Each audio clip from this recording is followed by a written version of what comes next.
Welcome back to Pop Culture Explosion. My name is Paul, and I have a very dear friend as a guest today. Her name is Lindsay. I've known Lindsay since she was like that big. Lindsay, welcome back. Welcome to PCE. Thanks for having me. I'm introducing Lindsay to you guys because she's a phenomenal cosplayer. I've known her through church. We're great friends. She has amazing parents. But there's also another story that we're going to be talking about today that I think is extremely important.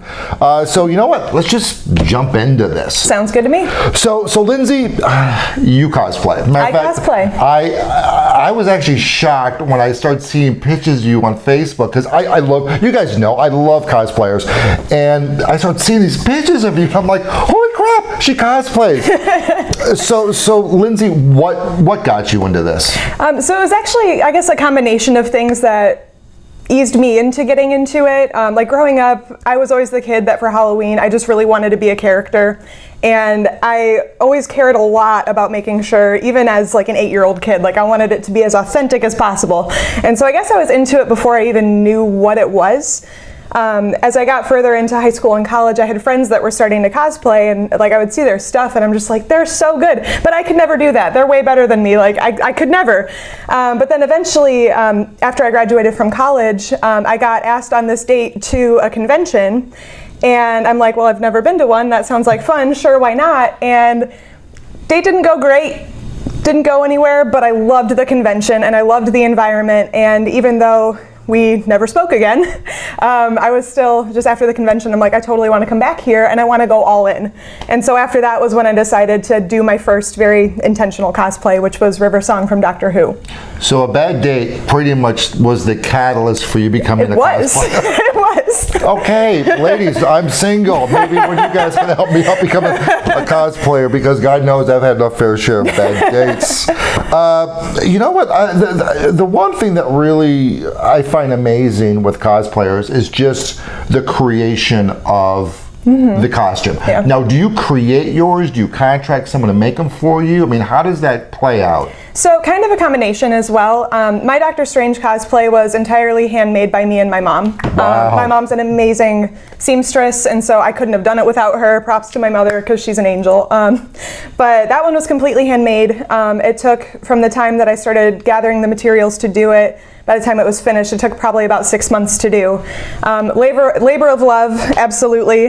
Took so much time, but that's the only one that I've really gone to that extreme for. A lot of my other cosplays, I do what's often referred to as closet cosplay, where you're just kind of gathering things from what you already can find in your closet, or going to Goodwill, or going to other stores and just kind of assembling something that you can still create to be very authentic.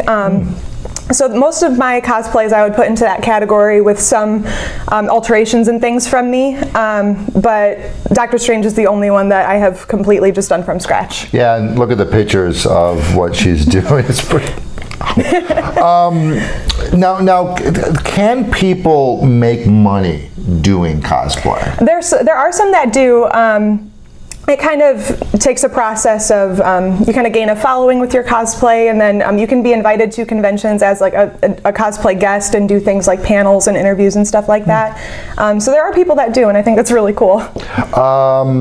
What advice would you give for someone that, like me, for example? I've never cosplayed. I love cosplay.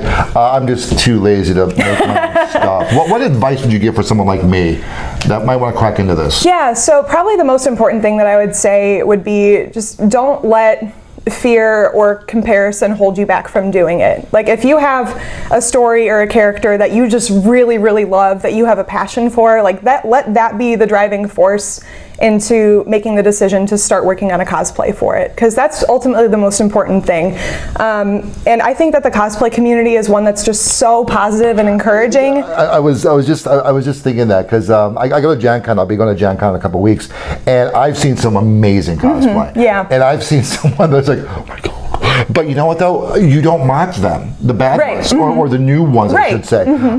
If anything, they're better than me because I'm just wearing my t-shirt and shorts. And it's just fun because like everybody's a hype person for somebody else basically. Yeah. Like my first convention, like I didn't go as a character. Like I just had a dress that I found at Hot Topic that looked like the TARDIS from Doctor Who, and I learned how to tie a bow tie because bow ties are cool.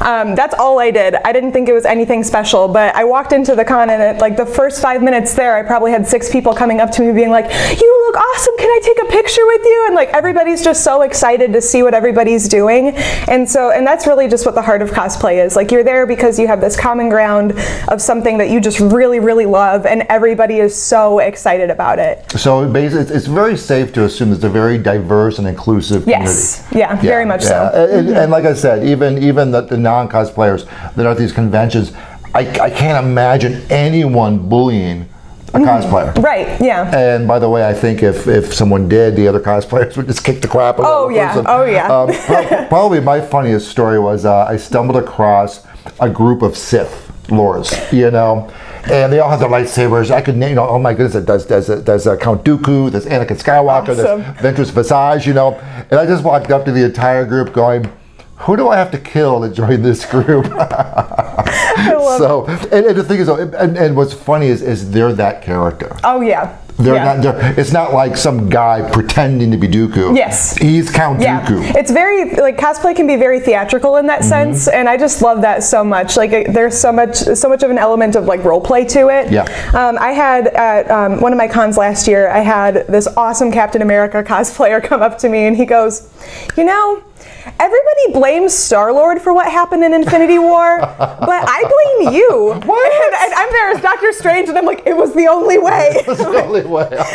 Actually, whenever there's plot holes with that movie, they always go back to Doctor Strange. It's the only way. It was the only way. It was the only way. That's awesome. All right, I want to shift gears here. This is a little bit more of a sensitive topic. You beat the living crap out of cancer. I did. I mean, you didn't just you beat the living crap out of cancer. First of all, what type of cancer? How old were you when you discovered you had cancer? Sure, yeah. I was 19 when I was diagnosed. It was right at the tail end of my sophomore year of college, and went to the doctor because I had bronchitis, had an x-ray, found a tumor instead. And so eventually it was diagnosed as stage 3 Hodgkin's lymphoma. Stage 3? Stage 3, mm-hmm. That's scary. Yeah. They said that since lymphoma is a blood cancer, they said that I could have had it for as little as 2 months by the time that we found it, and it was already that far progressed. So thank God for bronchitis, because I had no symptoms, wow. so I wouldn't have known about it otherwise. So. Yeah, if it wasn't for that, it could have easily slipped into stage 4. Mm-hmm. So you're a sophomore in college when you discover this. Once this hit you, I'm sure it hit you like a lead brick. Mm-hmm. What was your first reaction? I mean, did you pull yourself out of school? I mean, what did you do? I'm an extremely stubborn human being, and I did everything that I possibly could to stay in school. I had about a month left of that semester, and by the time that we did all of like the tests and the surgery for the biopsy and like actually figuring out a treatment plan and everything, like it was so close to the end of the semester that they let me finish, which I was fighting very hard to do, because I'm like, I didn't work this entire semester just to have to drop out right at the end. And it was one of my toughest semesters of college too, so I'm like, there's no way. And so literally like 3 days after I moved back home, after the semester ended, I started chemo. So okay, yeah. Mm-hmm. Okay. When it comes to people and cancer, there are several. You have the patient, the person that has the cancer. Mm-hmm. Then you have siblings, parents, and then of course your best friends. Yeah. Did you notice a change or a shift with some of the relationships that you've had when they discovered that you had cancer? Yeah. Did they act differently around you, or did you notice anything different? Yeah, I mean, I feel very blessed to say that the majority of my shifts in my relationships during that time were all very positive. Like, I really just had an army of support around me and my family, and I'm so thankful that my family had support too, because I mean, cancer can be just as hard for the caregivers as it can be for the patient. And so like, we really just, between our extended family, like our closest friends, our church family, we had so many people backing us that it made all the difference. I mean, I noticed some shifts where some people just don't really know what to say in that situation, and so there kind of was a little bit of drifting, but it honestly was extremely minimal and just like is pretty much negated by the amount of support that we had otherwise, and I feel very blessed by that. How many years did you fight this? Less than a year, actually. Okay. So yeah, which I'm again very blessed to say. We actually found the tumor. It was actually on April Fool's Day. Oh my God, April Fool's Day. Yeah, sick joke, right? Yeah, it's a bad joke. So we found it in April, and then I started treatment in May. And I did treatment through the end of that year. I did both chemo and radiation, but we actually had my cancer-free scan in that August. So it was only just a few months after we even found it. Had to continue treatment just to make sure that everything was completely gone. I'm sure there was a lot of tears on that day. Oh my gosh, it was the best. And it was right before my birthday too. Oh, nice birthday present. Great. Yes, yay. So are you considered cured or in remission? Yeah. As of this August, I will be 6 months totally, or 6 years. 6 years. 6 years. That's a question I actually had there. Yeah. 6 years. 6 years completely cancer-free. Thank God. Yeah. That's amazing. Yeah. All right. So I'm assuming going through this, you discovered a new lease on life. Through this process. Yeah. How do you view life now as a survivor of cancer? I feel like it's really weird to say, but it really made me so much more of a joyful person, and that's not even like just after the fact. Like it wasn't like that happened after I found out I was cancer free. It was really during that time, during what honestly could have been the deepest sorrow of my life. Just some of the absolute most richest blessings came from that. And so even as I was still in treatment, it taught me so much about just finding the joy in life and just finding the joy and even just the really small moments. Like when I was doing treatment, I was just absolutely exhausted all the time.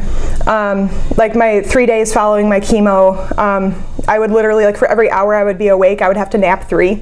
And then I felt pretty good like the week and a half in between treatments, but like just during those days, like I was just sleeping constantly. But it was even still like, if I had like the energy to muster up to do like one little thing, like my mom would take me for walks just to try to keep my strength up. And if I had enough energy to go for an extra lap, like we celebrated that. So it was really just like any like little thing that's a positive thing, just celebrate the crap out of it. And it made me just so much more aware of just my own perspective, either healthy or otherwise. And so it really was a daily choice to try to choose joy in that situation. And it honestly can be so hard to do. And whether you're healthy or not, it can be really hard because life is life, and it's going to be garbage sometimes. Yes. But just making that choice daily of, you know what, like this is what I have. This is who I am, and I'm just gonna celebrate, and I'm just gonna smile, and I'm gonna find joy even in the dark times. And you're a huge hockey fan. I'm a huge hockey fan. And you came very close. I mean, you actually almost could kiss the Stanley Cup. I did kiss the Stanley Cup. I did. That's awesome. And okay, Paul, that happened. Yes. And then 3 weeks later was when we had the clear scan. So the Stanley Cup cured me. Yes, good job. Good job, Blackhawks. That's awesome, Blackhawks. That's awesome. Yeah, I saw that picture of you with the Stanley Cup. I'm like, that's awesome. Honestly, I'm going to gush for a second. That's fine. Go ahead and gush. This is your time. Because I'm a geek in a lot of ways, but especially for my Blackhawks. And that season, so they won the Stanley Cup during the time that I was battling cancer, and like right around the time I was starting treatment was when they were starting their playoff run, and we literally, like, my family we were known at the hospital as the Blackhawks family, because we'd just be totally decked out, like it's game day, we're ready to go, and I would do everything I could. Like if there was a game during like my down days, as we called them, like I would nap so hard so I could stay up and watch the game. I would nap during intermission so I could watch the next period. Like it was such a huge like rallying point for our family, where like we're watching them fight their battle for the cup, but then it was also so encouraging for us as we're fighting our battle together. And oh my gosh, I cried so hard when they actually won it. Like, and everybody, like, I was getting phone calls and texts from everybody, like, they did it for you. Oh, they did. I called them. I said, this is a very important game, guys, for my friend Lindsay. Somebody actually at one of the games, one of my friends was at one of the playoff games, and during like the intermission talk where they have the guys at the table and they're talking about it, they actually like reached out and grabbed one of them. I was like, hey, can you give my friend Lindsay a shout out? And they did. And I'm like, Okay. Well, I want to wrap up with this last question. I think it kind of it'll bring the cosplay and your battle together. I know the answer, but they don't, or they might. Who's your favorite character to cosplay and why? My Doctor Strange. Doctor Strange. My Doctor Strange. Like I said, like that whole cosplay was just a labor of love. Like so much blood, sweat, and tears went into assembling that one. Just because he's a character that I admire so much, like movie and comics. Like I just think he's incredible. And before I even did that cosplay, the only other ones that I had done before were my River Song and my Luna Lovegood, and those were both. Love Luna, by the way. Luna. Love Luna. Oh my gosh, she's so quirky and weird, and I just identify with that so much, and so she's great. But both of those were closet cosplays. I hadn't actually made anything yet, but then kind of once the idea hit me for Doctor Strange. Like I was thinking of like, you know, how can I like find these pieces to kind of put together, and then it just hit me. I'm like, you know what, like. I love this character so freaking much, like I'm just gonna do it because I feel like he deserves that. And so I got to work on that, and like one of the biggest reasons why is like with any character that I choose to cosplay, I choose to cosplay as them because I find a connection with them somehow. And it might not necessarily be 100%, like there are like little identifiers that I can connect with a character, and then they can still be completely outside of myself. Like with River Song, like I feel like I connect with her because she's somebody who is just so fiercely loyal to the people that she loves. Regardless of how they treat her. Exactly. Right. And like I really identify with that, but then she's also so like boisterous and flirtatious and sexy and confident, and I'm like, I am none of that. But I just love her so much, and so I just like I connect with her in that way, and so that's why I wanted to be her. But then with Doctor Strange, I just feel like so much of his story connects with my own as far as my cancer. Like with Doctor Strange, like he went through so much turmoil after losing the use of his hands, and he goes on this like soul journey of he has one intention of, you know, like I want to get back to my normal life, and I'm going to do whatever it takes to do that. But then through that ends up finding something completely different than what he expected, and just so much more of a higher calling that was just so transformative for him. And like I see that, and I just feel like I connect with that so much, because before I was diagnosed, like I had one picture of what I thought my life was going to look like, and then the diagnosis hit and just everything changed, and there were sacrifices that I had to make, there were opportunities that I had to give up, but through that and just through that journey, so many different opportunities opened up, and so many abilities for connections to be made with people and relationships deepened, that I've just found myself on a completely different path since then, just vocationally and personally and all that. And it really does just feel like this is so much greater than what I ever expected for myself. And for that reason, like that's why I would never change any part of my journey. Like I would never say like, oh, I'm thankful I had cancer, but like I wouldn't change anything. You know what? Everything that we go through, may it be joyful or painful, really shapes us to the person that we are today. Yeah. You know, I watched my mother pass away from cancer, so watching you go through that battle and watching you beat it was just so joyful for me. So Lindsay, I'm really happy you came out here today. Yeah, thank you for having guys, me. show her some love, smash that like button. No, seriously, thank you so much. Guys, what did you think of this? You know, I'm sure all of you know someone that either has battled cancer, perhaps you have battled cancer, or you lost a loved one through cancer. I know there's millions of stories out there like Lindsay, and for those that are going through this battle, my heart goes out to you. For those of you that have kicked the living crap out of cancer, and for those that have lost family members, I know how painful that can be. So hey, thank you very much for watching this video. I hope you guys enjoyed it as much as we enjoyed making it. And with that being said, peace out.